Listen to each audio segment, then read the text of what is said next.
malheureusement sur l'affaire Liana. Je n'ai qu'un constat, je n'ai qu'une réaction à vos propos. Vous parlez de dysfonctionnement. Un dysfonctionnement, ce n'est pas quand il y a 160 000 enfants violés par an.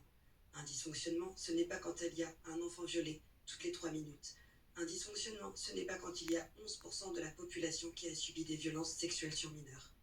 Un dysfonctionnement, ce n'est pas quand il y a un magistrat qui propose sa fille mineure sur des réseaux pédocriminels qui s'en sort avec 1 an de sursis.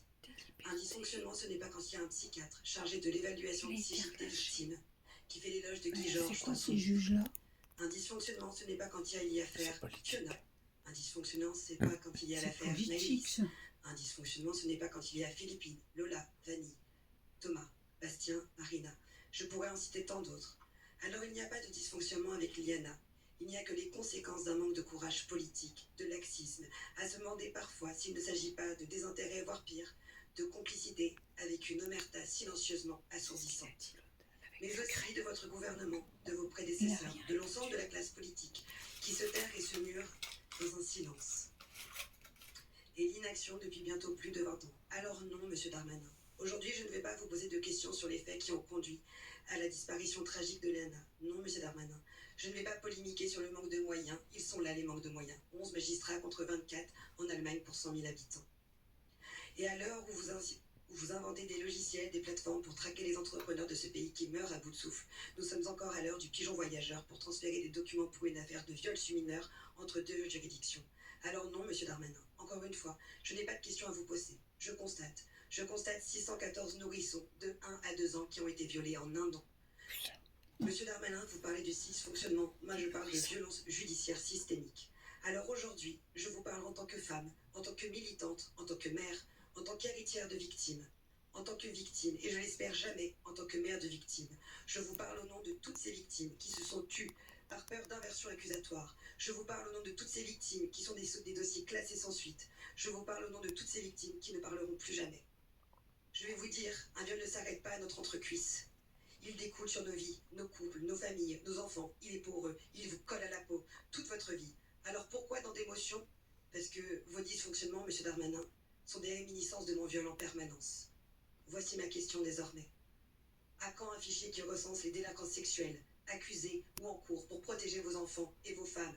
À quand des dysfonctionnements sur les 9% de fausses accusations plutôt que sur les 80% malheureusement sur l'affaire Liana.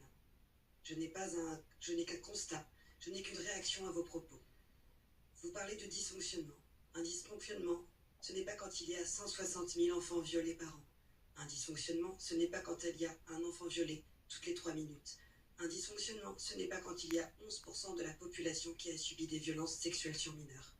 Un dysfonctionnement, ce n'est pas quand il y a un magistrat qui propose sa fille mineure sur des réseaux pédocriminels qui s'en sort avec 1 an de sursis.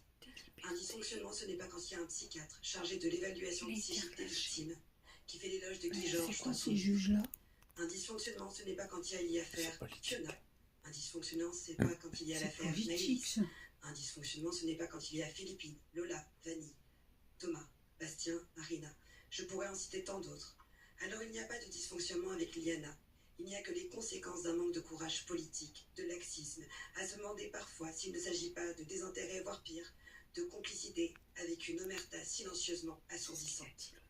Mais aussi de votre gouvernement, de vos prédécesseurs, de l'ensemble de la classe politique, qui se terre et se mure dans un silence.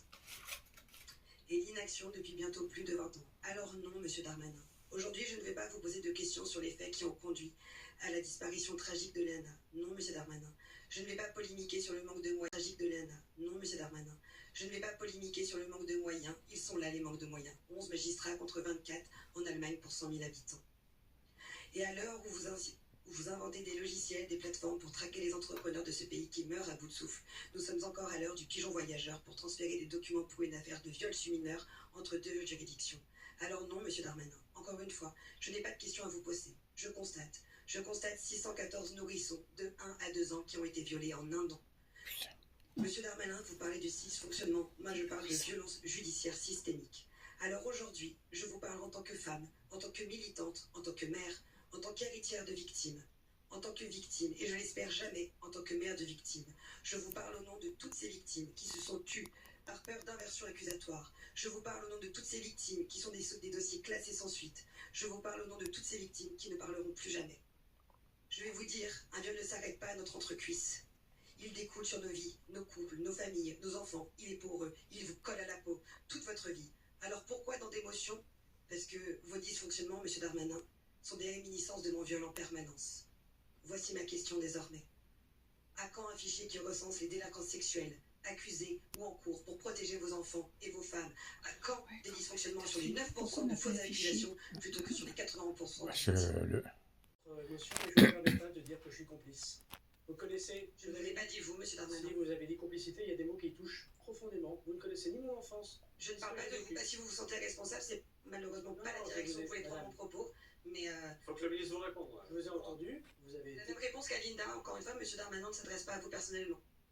Sauf que je suis là et vous dites que je pourrais participer à une complicité sur des viols d'enfants. Je ne vous permets pas de le dire parce que non seulement ça me touche profondément, vous ne connaissez rien de ma vie, ni de mon histoire familiale, ni de mon milieu social. Je fais le mieux possible. Peut-être que je ne fais pas bien. Il n'y a pas de problème pour le dire. On peut être battu aux élections. Il n'y a aucun sujet. On peut remplacer les ministres. Il n'y a aucun problème. Simplement, dans mon engagement personnel, je peux vous assurer que des mots comme les vôtres, et même si je comprends parce que vous dites que vous avez été victime et héritière de victime comme vous le dites, et je comprends très bien, je vous dis qu'ils me touchent profondément et que personnellement ils me blessent et c'est le contraire de ce que j'essaie de faire chaque jour depuis que j'essaye de faire de la politique. Et je ne me terre pas. Voilà 4 jours, et j'ai parfois été le seul, où je suis au Parlement, où je suis dans les médias pour répondre à vos questions. Qu'est-ce que j'ai à y gagner? J'aurais très bien pu dire, comme beaucoup avant moi peut-être, mais peut-être beaucoup après moi diront la justice est indépendante, je ne peux pas intervenir. Parce que là je parle de sujets pour lesquels je ne peux pas donner d'ordre à des magistrats. Voilà, et c'est mon devoir démocratique parce que je suis de la justice que de répondre à vos questions. C'est pas lui qui donne les ordres, c'est le ministre de l'Intérieur. Il y a un fichier qui existe, c'est un fichier judiciaire. Il s'appelle le FIGES. Macron nous envoie lui. C'est pas lui qu'il faut. C'est le carriériste qu'il faut qu'il vienne répondre aux questions. Et dont on considère qu'il y a des indices graves qui montrent qu'ils sont des délinquants sexuels. Ça sert à rien, mais un garde des sceaux, ça sert à rien. Ça sert à rien. Il fonctionne merveilleusement bien. Je pense que tu devrais... Attendez. Madame, si on veut qu'on essaie un échange constructif, j'essaie d'aller jusqu'au bout de la phrase. Non. Alors, je dis qu'il faut le conseiller parce qu'il y a un problème. Pour en parler dans les Français. Ce fichier, il permet par exemple, en effet, aux collectivités locales, aux maires, de ne pas, quand ils font leur travail, évidemment il faut qu'ils fassent leur travail, de ne pas embaucher dans une garderie, de ne pas embaucher dans leur service des sports, de ne pas embaucher à l'école des personnes qui sont mises en examen dans l'affaire de viol. Est-ce que ça suffit? Pareil, il y en a plein. Parce qu'ils n'ont pas regardé, ils s'en foutent. Qui demande la décision d'un magistrat, c'est trop long. Et ailleurs, Bordeaux, je ne sais plus, il y en a plein. Que vous évoquez vous-même, soit par la crèche, soit par les associations, soit par les services logement des communes, par les médecins. Faut-il réfléchir à quelque chose de plus large, de plus rapide, de plus efficace? Vous avez répondu, madame. Oui, vous avez raison. Alors moi, c'était juste justement sur le volet public. C'est-à-dire pour que, par exemple, les parents de Liana auraient pu regarder et ne pas emmener leur petite fille, ne pas autoriser leur petite fille à pouvoir savoir qui est dans le fichier. Oui, complètement. Gérard Darmanin là-dessus, sur cette proposition-là. Moi, personnellement, madame, je pense que dans l'affaire Liana, encore une fois, c'est pas une question de fichier, on n'a pas besoin de créer quelque chose. Elle serait en vie, malheureusement. Moi, en tant que maman, avant d'autoriser ma fille à aller faire une soirée pyjama chez une famille où il y a un homme, j'aurais regardé le fichier et j'aurais vu les multiples condamnations, ou en tout cas suspicions de condamnation pour pédocriminalité envers ce monsieur, et je n'aurais pas mis ma fille en soirée pyjama et ma fille ne risquerait rien. Mais madame, normalement, ce monsieur n'aurait jamais dû, c'est ce que j'essaie de... Mais malheureusement, les Français sont en train de pallier. Et c'est ce qu'on essaye de faire, et c'est ce qu'on essaye de vous dire, et de vous hurler, de vous crier, de le pleurer même parfois. La France est en train de pallier à l'ensemble des maux de cette société. Et si vous ne voulez pas que justice soit faite elle-même, à un moment donné, soit il va falloir aller plus vite, soit il va falloir nous entendre et peut-être écouter les propositions.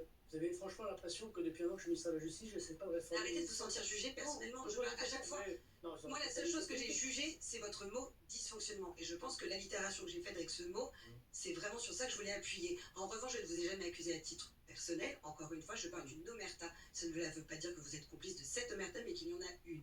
Je vous remercie si vous me permettez, de préciser vos propos, parce que je l'ai vraiment personnellement pris. Et deuxièmement, je ne pense pas que je participe à une quelconque omerta. Et moi, on a dit à plusieurs reprises dessus, ministre de la Justice, que je pense que nous sommes dans la honte nationale. C'est le titre des journaux au lendemain de mes auditions lorsque j'ai témoigné devant la commission d'enquête de Madame Petit et lorsque j'ai reçu moi-même la Civise. Donc je voudrais saluer en effet le travail qui n'a pas été totalement suivi. Quand j'étais ministre de l'Intérieur, madame, j'ai créé le premier office de protection des mineurs. Ça s'appelle l'OFMIN. Il n'existait pas avant. Il n'y avait pas d'office de protection des mineurs. C'est-à-dire que j'ai eu l'occasion de dire à quel point la société aussi pouvait être en lien avec la pédopornographie. Parce qu'aujourd'hui, s'il y a un office avec des dizaines et des dizaines de policiers et de gendarmes qui permettent de lutter contre les viols en ligne, où des gens échangent des photos avec leurs propres enfants violés pour pouvoir les échanger avec des gens qui sont en Thaïlande ou je ne sais où. S'il y a des gens qui regardent les connexions Internet pour pouvoir faire des perquisitions, Toi, après, tu me dis oui, mais tu vois, là, tu me dis partout. Je ne peux pas savoir ce qu'on voit. Parce qu'on ne peut pas le dire. On n'a pas on a le secret. Il y a des choses, c'est à perdre. Il y avait 50 enquêteurs pour la brigade des mineurs. J'ai doublé ses effectifs en 2 ans. Peut-être que ça ne suffit pas. Vous avez parfaitement raison. Votre question, c'est est-ce qu'on fait un fichier administratif où on met les personnes qui sont, oui, publiques au sens administratif, pardon, au sens où c'est pas les magistrats qui le mettraient, mais que ce serait un fichier pour qualifier de citoyen où rapidement on pourrait mettre des signalements. Alors, c'est la police qui ferait ces signalements, hein. C'est pas moi en tant qu'individu qui rentrerait dans ce fichier. C'était pouvoir le consulter, Moi, que je le le public puisse le consulterai consulter. uniquement. Parce que là, Bah, sinon, écoutez, moi je pense qu'on peut discuter de toute proposition. On ne peut pas. Le droit de l'homme pour ici en protéger France. les enfants. La question qu'il faut savoir, si c'est pas une délation généralisée Voilà. qui nous empêcherait de vivre en liberté, ça peut tout à fait aussi arriver. Mais moi je suis prêt à discuter avec vous, madame, et d'autres, sur ce genre de propositions que vous faites, qui nous permettraient peut-être, vous avez raison, d'écarter un certain nombre de personnes qui sont extrêmement violentes et qui ont des antécédents judiciaires. Peut-être revenir encore une fois sur l'affaire Liana. Je ne vais pas vous dire devant ce soir qu'un fichier, s'il avait existé, aurait protégé Liana. Ce qui aurait protégé Liana, c'est que tout le monde fasse correctement son travail. Ah, mais ça, je suis complètement d'accord. À commencer par moi, jusqu'à la personne qui était en contact, sans doute, avec cette procédure. Ce qui me rend particulièrement en colère, et je le dis avec la froideur dans mes propos pour éviter d'être dans trop d'émotions, et en disant, et je dis devant vous que des magistrats formidables font un travail formidable. On ne veut pas tous, bien évidemment, ou bien au contraire, mettre les enquêteurs, les magistrats dans des difficultés, parce qu'ils vivent aussi des choses personnelles. Je suis sûr que les magistrats qui nous écoutent, qui sont les enquêteurs, qui sont responsables de situation, même s'ils ont fait des fautes éventuelles, on verra ce que dira l'inspection, ils doivent se sentir très mal ce soir. Voilà. Parce que je ne pense pas qu'ils aient comme envie que les gamins soient violés. Ce que je vous dis, et c'est très important, dans les 70 000 plaintes, pour que les Français le comprennent, ma question est de savoir déjà, si on faisait notre travail, il y aurait beaucoup d'enfants qui seraient protégés. Il n'y aurait pas de Si on va dans une deuxième étape, qui est le fichier que vous évoquez, je suis prêt à en discuter avec vous, et je suis prêt à en discuter avec le Premier ministre pour que très rapidement, on trouve de la bonne idée de la part de citoyennes, une manière de protéger nos enfants. Alors, Qui pourrait, dans mon idée, n'importe quel citoyen, dans sa mairie, on pourrait savoir s'il y a un délinquant ou un fort suspect de délinquance sexuelle. Les établissements scolaires également. Les établissements oui. scolaires, vous en tant que citoyenne, une maman, un papa, un patron. Gérald Darmanin, il nous reste quelques minutes avec vous. L'émission va se poursuivre évidemment en direct jusqu'à minuit. Et c'est moi qui vais vous poser la dernière question. Je pensais que les Français vous la poseraient ce soir. Et ils ne l'ont pas fait. Je vais vous la poser. Est-ce que vous avez pensé depuis 10 jours à démissionner? Mais moi, si je pensais que j'étais responsable de la situation et que par ailleurs ça aiderait au fonctionnement de la justice, je l'aurais fait. J'ai déjà proposé ma démission au président de la République. Quand j'étais ministre de l'Intérieur, c'est la responsabilité, je ne suis pas propriétaire de la charge. Simplement, j'ai l'impression personnellement, depuis un peu plus d'un an que je suis ministre de la Justice, que j'essaye de réformer. J'y arrive peut-être pas très bien, peut-être que j'ai pas su protéger nos enfants avec l'énergie que j'essaie de mettre ce soir et que je mets les années précédentes sur d'autres sujets. Je pense qu'on l'a vu au ministère de l'Intérieur. Je me dis que quitter le bateau en pleine tempête, alors que j'essaie de dire aux magistrats qu'ils ont des responsabilités, alors que nous recrutons, alors que j'essaie de mettre la politique de l'enfance, comme je crois, elle n'a rarement été mise en avant, alors que je porte des propos qu'aucun garde des Sceaux n'a porté sur l'imprescriptibilité ou le fait que les pédocriminels soient curables, je suis pas sûr que ça aiderait la cause. Et vous savez, dans 11 mois, moi je suis plus ministre. Mais puisque vous avez dit ce soir que tout le monde pouvait Mais bien sûr. avoir commis des erreurs dans cette affaire-là. Mais bien sûr, mais moi le Parlement a raison de ma fonction, et j'ai pas de majorité à l'Assemblée nationale, et par ailleurs, il n'y a aucun problème, j'ai des chefs qui peuvent me virer, et d'ailleurs il n'y a aucun problème, je réponds, et je pense que je me mets en danger en répondant aux questions des Français, c'est tout à fait normal. Je ne suis pas propriétaire d'un charge, je ne suis pas magistrat, je ne suis pas fonctionnaire, je ne suis pas avocat, je ne suis pas du monde de la justice, je suis un élu local et j'essaie de faire de mon mieux. Et je crois, j'essaye, avec les gens qui m'accompagnent, de faire de mon mieux. Est-ce qu'on a tout bien fait? La réponse est non. Puisqu'il y a non seulement ce terrible échec de constat pour Liana, mais il y en a d'autres dont on ne parle pas, et qui ne font pas la une des journaux, et que je vois. Et puis il y a aussi des victoires, il y a aussi des gens qu'on arrive à sauver tous les jours. Et je pense, et c'est très important, en tant que les Français verront un peu de sincérité, d'authenticité, J'espère, comme ils le font chez moi dans le nord de la France, ils me connaissent bien, que même s'ils ne sont pas d'accord, ils me font confiance pour tenter de réformer un ministère extrêmement difficile, chacun sans doute, qu'est la justice. Merci, monsieur le ministre, d'être venu depuis 10 jours. Là. Alors moi je suis maman de 3 garçons, donc de 2 jeunes majeurs de 20 ans, 19 ans et 10 ans. Alors avant toute chose, je voulais rendre hommage déjà à Aliana, adresser voilà, mon soutien à ses proches. Je pense que c'est important, on l'a peut-être pas assez évoqué depuis le début de l'émission, mais voilà, le processus de deuil va être long et douloureux. Les dysfonctionnements de la justice, pour moi, c'est un problème systémique qui perdure depuis des décennies, comme on a pu l'entendre, et qui ne sont pas imputables en tout cas, à mon avis, qu'à un seul individu ou un seul dirigeant. À côté de ça, moi j'ai peur. Peur de quoi ? Je vous l'ai dit, quand j'entends les discours dans le public, j'ai peur que cette belle démocratie qu'on a tant défendue, que nos ancêtres ont tant défendue, soit autant remise en question en fait aujourd'hui, de par les propos que j'ai pu entendre. Peur notamment quand vous entendez certains sur ce plateau dire moi si ça m'arrivait à moi, je ferais justice moi-même.